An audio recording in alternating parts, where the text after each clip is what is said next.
진재길 목사하고 송영명자 강도사님이 무저히 물건을 3층에서 1층으로 옮기는데 도와주려고 왔었습니다.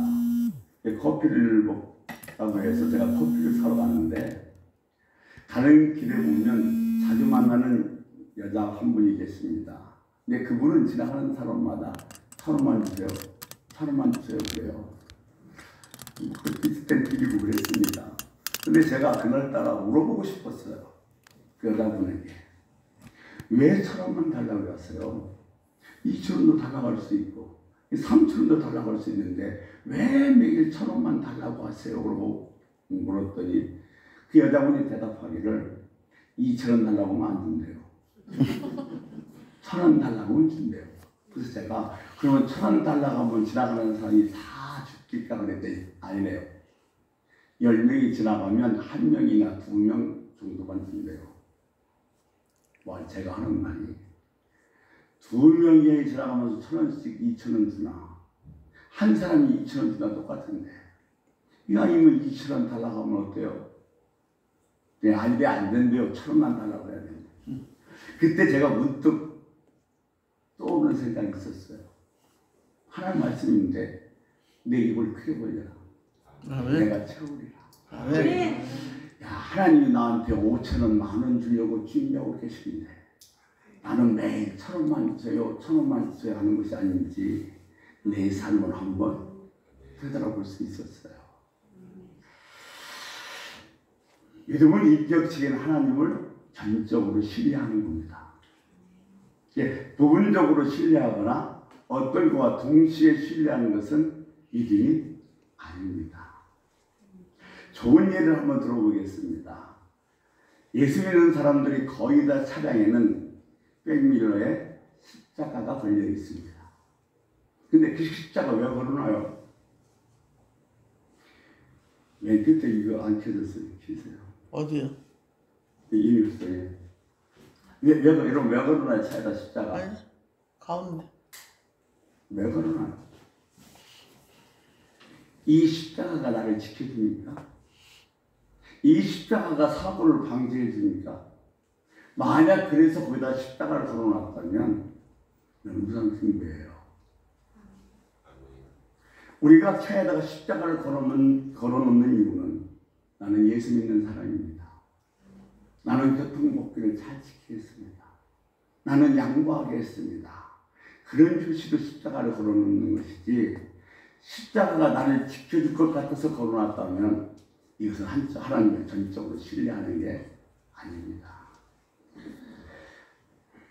성경에서 믿음이란 오직 하나님만 전적으로 신뢰하는 거라고 했어요. 하나님을 기쁘게 해드리려면 내가 기뻐하지 않는 것과 같이 가야 됩니다. 주님도 뭐라고 말씀하셨냐면 내 원대로 마옵시고 아버지 원대로 하옵소서. 우리가 또한 믿음이란 뭐냐면 하나님께 전부를 거는 겁니다. 필요할 때만 하나님을 찾는 것이 아니라 내 삶에 전부를 거는 게 믿음입니다. 히브리서 11장을 우리는 믿음의 장이라고 합니다. 거기에 나오는 선지들을 보면 그것을 역력하게 증명해 주고 있습니다. 히브리서 11장 6절 믿음이 없이는 하나님을 기쁘게 하실 수 없나니 이는 하나님께 나가는 자는 하나님이 계신 것과 상 주심을 믿어야 할지니라 그랬습니다. 여리고성에 나합은 자기 모든 걸 걸었습니다. 영탄꾼을 살려보내주다 걸리면 자기는 죽습니다. 전부를 걸었어요. 근데 여리고에 있는 백성들은 이론상 하나님만 알았습니다. 홍해를 육지같이 걸어왔다. 아멜렉을 진멸했다. 그 사실입니다. 그냥 그것만 알고 있었지 그 사실을 자기의 현실로 작가로 데려오지 못했던 겁니다. 그래서 자기 모든 걸 걸 수 없었고 나만 자기 모든 것을 걸 수 있었던 것입니다. 믿음이란 그때 새롭게 하나님을 의지하는 겁니다. 한 번 의지했다고 해서 그것이 계속 지속되는 것이 아닙니다. 이번에 승리했다고 해서 다음에 승리가 보장되는 것이 아닙니다. 우리의 삶의 순간순간 어려움, 위험 이런 것이 닥쳐올 때마다 새롭게 다 내 전도를 거는 게 믿음입니다. 믿음이란 내 마음속 깊이에서 하나님께서 이루어주실 것을 아는 거예요. 하나님의 말씀과 하나님의 성품과 하나님의 능력과 하나님의 그것을 알고 있기 때문에 하나님께서 말씀한 대로 내가 행하실 것을 내 깊은 곳에서 아는 것, 이것이 믿음입니다. 이런 믿음을 소유하시길 축원합니다. 아멘. 지난 시간에 이어서 계속 우리 경애에 대해서 한번 생각해 보도록 하겠습니다. 외부에서 공격하는 적은 별로 위험하지 않습니다. 왜냐하면 내부만 딱 하나로 단결되어 있으면 잠깐은 흔들리지만 절대로 전복되지는 않습니다.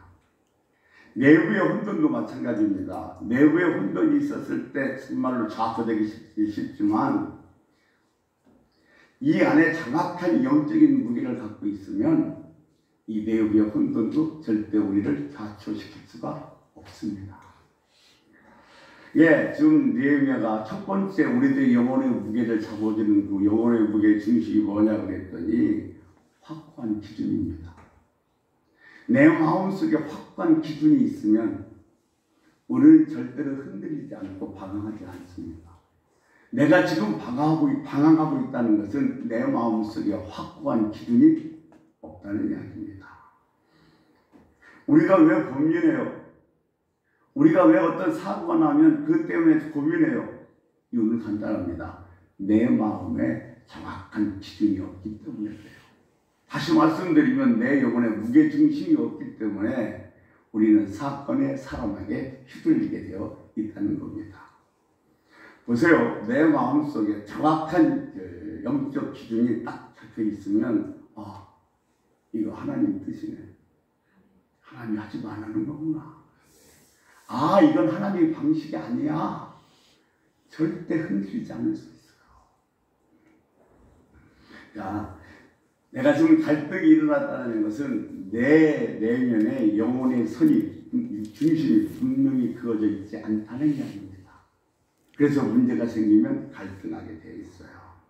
오늘 느헤미야는 그 얘기를 하고 있는 겁니다. 그래서 첫 번째 우리들의 영혼의 중심은 무엇인가를 말씀드렸을 때 말씀드렸어요. 중심에 계획하고. 오늘 우리 성경에는 깊이 생각하고 되어 있지만 개혁전의 성경에는 중심에 계획하고 이것이 훨씬 더 원어에 가깝다고 말씀드렸습니다. 내가 내 스스로를 찾아가서 격려하고 위로하는 거예요. 자기 상담이죠. 이것이 중심의 계획하고입니다. 지금 좌절하고 낙심하고 있는 나를 향해서 내가 찾아가서 너 왜 낙심해? 너 왜 이렇게 주저앉아 있어? 왜 실망해? 여기까지 네가 오기까지 하나님이 한 번도 너에게 은혜 주시지 않은 적이 있니? 하나님의 은혜로 네가 여기까지 왔잖아. 그 하나님이 지금도 너희와 함께하고 있어. 너와 함께하고 있어. 용기 내. 일어나. 하나님 방향으로 일어서서 다시 힘을 내. 이것이 중심의 계획하고 내 자신을 내가 찾아가서 설득하고 이해하고 용기를 주는 겁니다. 그것이 우리 안에 영혼의 무게를 잡는 첫 번째 방법이라고 말씀을 드렸습니다. 오늘 두 번째로 한번 생각해 보도록 하겠습니다. 느헤미야 5장 7절 우리 같이 한번 읽도록 하겠습니다. 같이 한번 읽습니다. 깊이 생각하고 귀족들과 민장들을 꾸짖어 그들에게 이르기를 너희가 각기 형제에게 높은 이자를 취하는 듯 하고 대회를 열고 그들을 쳐서 깊이 생각하고 중심에 계획하고 그 다음에 뭐요? 기근과 민장을 꾸짖어 그랬습니다. 꾸짖다는 얘기는 일방적으로 상대방에게 질책하는 것이 꾸짖는 단어입니다. 근데 오늘 여기에 써있던 이 꾸짖어 단어는 헬라어에 보면 미후라는 단어를 썼습니다. 이 단어는 물론 그렇게 질책하다는 의미도 포함되어 있습니다만 이건 법정 용어입니다. 송사하다, 고소하다는 그런 뜻을 갖고 있습니다. 이 단어가 성경에 수없이 많이 쓰여져 있습니다만 이 단어를 해석하는 성경의 한 구절을 살펴보면 출애굽기 23장 2절은 이렇게 해석해 놨습니다. 우리 같이 한번 읽습니다. 다수를 따라 악을 행하지 말며 송사의 다수를 따라 부당한 증언을 하지 말며. 송사, 이게 바로 뭐냐면 꾸짖어 이유라는 단어입니다. 그래서 이 오늘 여기 꾸짖으라는 단어는 법적인 송사하다, 고소하다 그런 내용을 갖고 있습니다. 지금 느헤미야가 어떻게 얘기했냐면 자기 자신의 이야기를 한 게 아닙니다. 야, 나는 그렇게 했어. 우리 그렇게 했어. 그러니까 너희들도 이자 갚지 마. 아이들을 팔지 마. 이렇게 자기 경험을 얘기하는 것이 아니라 만약 자기 경험으로 내가 이렇게 했으니까 너희들도 나를 따라서 이렇게 해. 이자 갚지 마. 아이들 팔지 마 하면 민장과 귀빈들이 뭐요? 반대하면서 데모합니다. 그러니까 이 내용을 지금 자기 얘기를 한 것이 아니에요. 그러니까 니에미야의 두 번째 방법은 뭐냐면 첫 번째 뭐냐면 개인적으로 권면하지 않고 공동체를 놓고 민장과 귀빈들을 송사합니다. 고소한 거예요.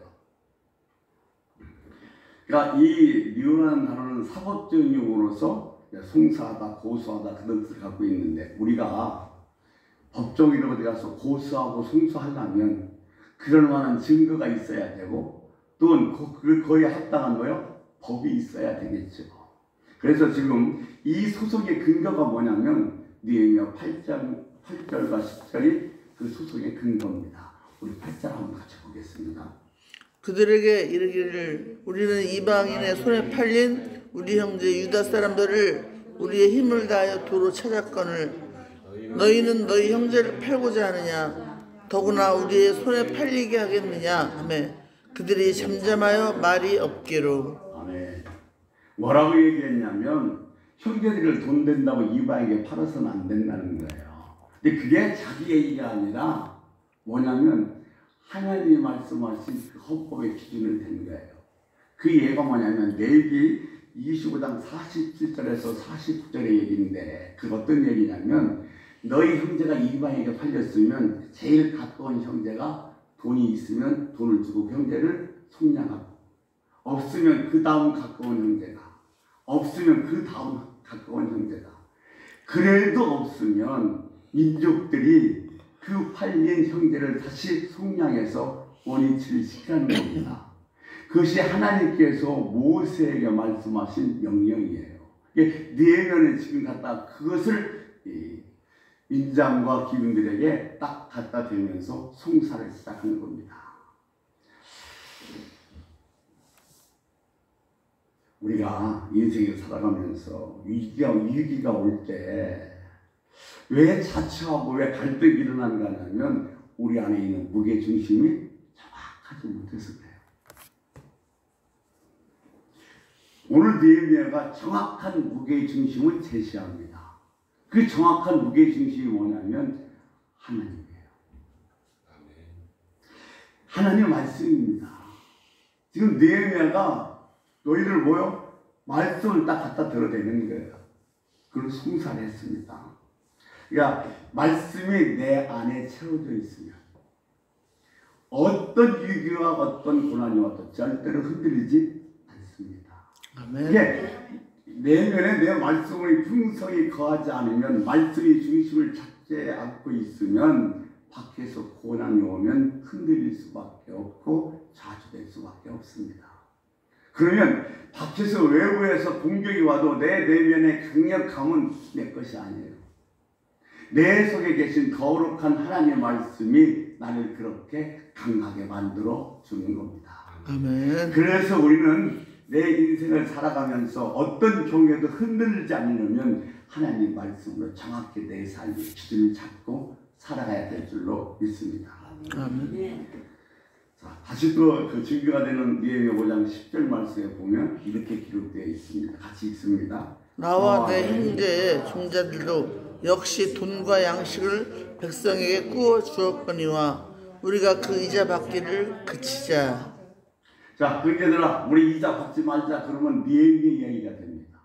근데 이것도 느헤미야는 자기 얘기를 하는 것이 아니라 하나님의 말씀을 딱 갖다 댑니다. 그게 바로 뭐냐면 출애굽기 22장 25절 말씀인데 하나님께서 모세에게 이렇게 말씀하셨습니다. 같이 한번 읽습니다. 내가 만일 너와 함께한 내 백성 중에서 가난한 자에게 돈을 구워주면 너는 그에게 채권자같이 하지 말며 이자를 받지 말 것이며. 자, 채주같이 하지 말고 이자를 받지 말라고 그랬습니다. 하나님의 명령입니다. 아멘. 느헤미야가 제시한 것이 뭐냐면 받는 것 그만둬야지 이렇게 자기 의견을 얘기하는 것이 아니라 하나님이 이렇게 말씀하셨잖아. 이런 하나님의 법이 있잖아. 그게 너희들은 이자를 받으면 안 돼. 이렇게 법으로 갖다 딱 송산한 겁니다. 그러니까 내 경험을 얘기하면 반론이 있을 수 있어요. 너만 그래? 나도 사정이 있어. 내가 얼마나 손해를 보고 있는지 얘기할 수 있어요. 그런데 내 개인적인 경험이나 내 지식이 아니라 하나님의 말씀을 갖다 딱 제시하니까 그거는 뭐요? 아무를 할 수 없이 아멘 하는 거예요. 그러니까 사실 오늘날 우리도 마찬가지거든요. 내 얘기가 오면 싸움나요. 누가 옳다고. 그런데 하나님 말씀을 갖다 딱 걸어놓으면 악소리 못해요. 그러니까 어떤 일이 있었을 때 내가 제시할 만한 하나님 말씀이 내 안에 풍성히 거하고 있어야 합니다. 자, 지금 이제 느헤미야가 하나님 말씀 소송을 다 걸었었어요. 이게 유다 사람들 앞에서 하나님 말씀을 딱 갖다 대니까 말씀을 기준으로 삼는 어떤 현상이 일어나냐면 11절에 오늘이라도 다 돌려보내라 얘기하니까 12절에는 뭐요? 예, 그렇겠습니다 라고 얘기해요. 그리고 13절에서 뭐라고 하냐면 너희들이 예 그렇게 해놓고서 만약 하지 않으면 빈털터리가 된다고 지금 그 제사장을 놓고 맹세하게 만듭니다. 그들이 아멘하고 하나님을 찬양했대요. 이것이 경외입니다.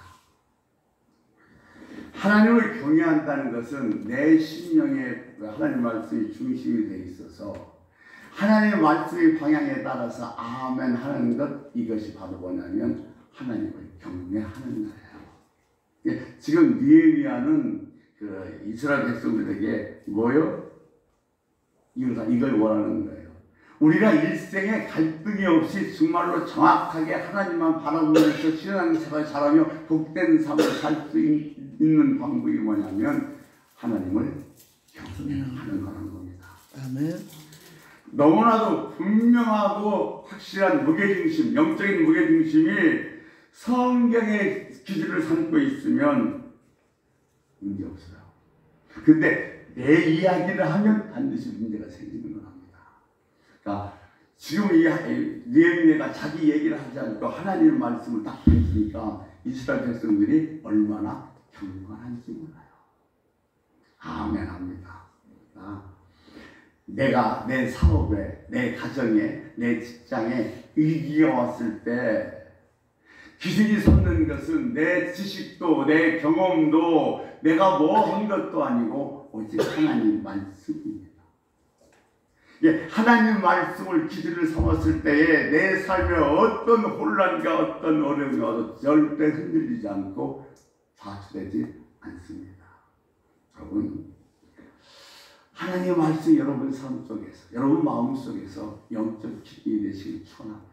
그러니까 그것만 기준이 돼 있으면 혹 낙심하고 혹 내가 어려움을 당했어도 다시 하나님을 향해서 일어설 수 있는 놀라운 용기가 될 줄로 있습니다. 자, 오늘 세 번째, 그러면 이 영적 무게중심은 무엇인가 하냐면 바로 시선입니다. 내 시선을 어디에 두느냐에 따라서 나의 마음에 내 생각 상태가 달라진다는 거죠. 느헤미야 안에는 한 가지 분명한 의식이 있었습니다. 그것이 뭐냐면 느헤미야 5장 12절의 말씀입니다. 어떤 의식을 갖고 있었는지 우리 한번 같이 읽어보도록 하겠습니다. 그들이 말하기를 우리가 당신의 말씀대로 하여 돌려보내고 그들에게서 아무것도 요구하지 아니하리이다 하기로 내가 제사장들을 불러 그들에게 그 말대로 행하겠다고 맹세하게 하고. 이렇게 했습니다. 그렇게 했더니 그들이 뭐라고 얘기해요? 이제 안 받겠대요. 자녀를 다 돌려보내겠대요. 공동체가 다 들었어요. 그러니까 땅 재판 끝하면 그만이에요. 그런데 느헤미야가 재판 끝하지 않고 누구를 불렀냐면 제사장을 불렀어요. 그 제사장을 불러서 뭐 하냐면 제사장 앞에서 맹세하게 합니다. 고대 근동 지방에서는 이게 맹세를 하면 두 가지 법칙에 따라옵니다. 첫째는 법적 효력이 있어요. 두 번째는 각자 자기 신에게 맹세를 했기 때문에 종교적 책임도 있는 겁니다. 그래서 지금 느헤미야가 재판 끝나서 땅 하지 않고 제사장을 불렀다는 것은 누구와 관계 있는 거예요? 하나님과 관계 있는 거예요. 그러니까 그들은 지금 이 말을 듣고서 하나님 앞에서 뭐하도록 그렇게 하겠다고 맹세를 시켰던 것이 느헤미야인 겁니다. 그런데 지금 느헤미야 이 얘기 속에 포함된 의미는 뭐냐면 지금 너희들이 돈 빌려주고 이자 안 받잖아. 그 너희들이 그 형제들을 돌려보냈잖아. 그런데 그렇다고 해서 네 시선이 그 사람들에게 향하여 있어서는 안 된다는 거예요. 지금 너는 그들을 바라보고 그런 선을 베푸는 것이 아니라 하나님의 말씀이니까 하나님이 기뻐하시니까 그 선을 베푼다는 거예요. 여러분 우리도 누구에게 선을 베풀고 그 사람을 바라보면 내가 이렇게 잘해줬는데 내가 이렇게 했었는데 그 사람이 나한테 잘못하거나 또 서운케 하면 뭐요? 섭섭하고 때는 시험에 들고 어려움을 당해요. 그러니까 너희는 지금 너희가 선을 베푼다고 사람을 보지 말고 너의 시선을 하나님께 향하는 거예요. 하나님을 보고 하나님이 하라 하셨으니 하나님이 기뻐하시니 내가 하는 거지 그 사람 보고 하는 것은 아니라는 겁니다. 그래서 너의 시선을 하나님께 향하는 거예요. 자, 느헤미야에 보세요. 뭐라고 얘기하냐면 그의 가장 강력한 영적의 중심은 그가 그 백성들을 상대했을 때 선을 베풀었어요. 그들에게 많은 걸 자비를 베풀었어요. 그런데 그 대가를 그 백성들에게 원하는 것이 아니라 하나님에게 원하고 있어요. 하나님 내가 이 백성들에게 행하는 자비 행하는 선 다 보셨잖아요. 그 대가를 내게 주시옵소서 하면서 그 대가를 사람들이 아니라 하나님에게 지금 원하고 있는 겁니다. 느헤미야가 이 백성들을 향해서 선을 베풀 때 누구를 의식했다는 거예요? 하나님을 의식했다는 거예요. 아멘. 네, 저녁에 밤늦게 보면 혹시 주차장에 여기 차가 서 있거나 아니면 뭐 또 담배 공차 많이가 청소로 내려와요. 여기 청소 있는데 이렇게 보니까 한 사람이 그 난간 쪽에 기대서 자고 있어요. 근데 보니까 술이 많이 취한 것 같아요. 그래서 혹시 마실 춥진 않지만 뭐 죽으면 어떡하 싶어서 저희 이불 하나 갖다 덮어드렸어요. 주무시라고. 그러고서 이제 아침 딱 좀 있으면 이제 해도 덥고 예배 드릴 시간이요. 깨세요. 그랬더니 잔돈 좀 있으면 좀 달래요. 그래서 올라가서 잔돈을 그분에 드렸어요. 그랬더니 그분이 가셨는데 그걸 그대로 놓고 가셨어요. 이불을 넣고 스코치도 다. 그러면 내가 그 사람을 보고 하면 내 마음에 어떤 생각이 드냐면 그렇죠. 섭섭한 생각이 들고 뭐야 내가 이렇게 이불까지 덮어줬고 돈도 줬는데 딱 그대로 막 그런 생각을 들 수밖에 없어요. 그런데 내가 그 사람에게 행한 그것은 그 사람을 보고 한 것이 아니라 하나님이 기뻐하시니까 하나님이 원하시는 거니까 그래서 한 거기 때문에 어떻게 하러 나오면 상관이 없어요. 내가 그냥 치우고 그만 일어나는 거예요. 제 자랑을 하는 것이 아니라 일어나는 거예요. 우리가 하늘 행할 때 사람을 보면 시험 들을 수밖에 없어요. 어려움 와서 나한테 사정하고 친절하지만 그가 조금만 낮으면 언제 그랬냐고 오히려 상처를 줘요. 그럴 땐 내가 얼마나 속상하고 얼마나 가슴이 아픈지 몰라요. 그러니 너희들이 사람에게 선을 베풀 때, 사람에게 자비를 베풀 때 사람 보고 하지 말고 이 시선은 하나님을 향하는. 아멘. 아멘. 지금 느헤미야가 이스라엘 백성들이 하는 이야기가 그 얘기입니다. 그러니까 지금 느헤미야는 이스라엘 백성들에게 너희가 지금 그들을 아들을 딸을 돌려보냈고 이자를 안 받았다고 해서 그들 바라보지 말고 누구요? 하나님 바라보라고 그 시선을 하나님께 돌리는 겁니다. 아멘. 그러면서요 보세요. 느헤미야가 뭐라고 하냐면 그들 보고 나한테 뭐 해줘 이렇게 해줘 얘기하지 않아요. 하나님 내게 은혜를 베풀어 주시옵소서. 내가 그들에게 베푼 것 하나님이 보셨고 들으셨고 다 감사하셨잖아요. 하나님 내게 은혜를 주세요. 대가를 하나님에게 구하는 겁니다. 여러분 사실 우리도 그럴 수 있어야 돼요. 예, 이 말씀을 통해서 주의 가장 중요한 요지 하나는 그거라는 거예요. 너희 선을 베풀 때 누구를 위해서 자비를 베풀 때 절대로 사람을 보지 말고 하나님을 봐. 아멘. 아멘. 그러면 너는 절대 시험 될 일이 없고 하나님께 구해라. 그러면 하나님께서 갚아 주실 것이다. 아멘. 아멘. 사실 우리요 잘 가다가 왜 우리가 정말 갈등하고 때로는 자초하냐면 사람 봐서 그래요. 사건 봐서 그래요. 그 상황 봐서 그래요.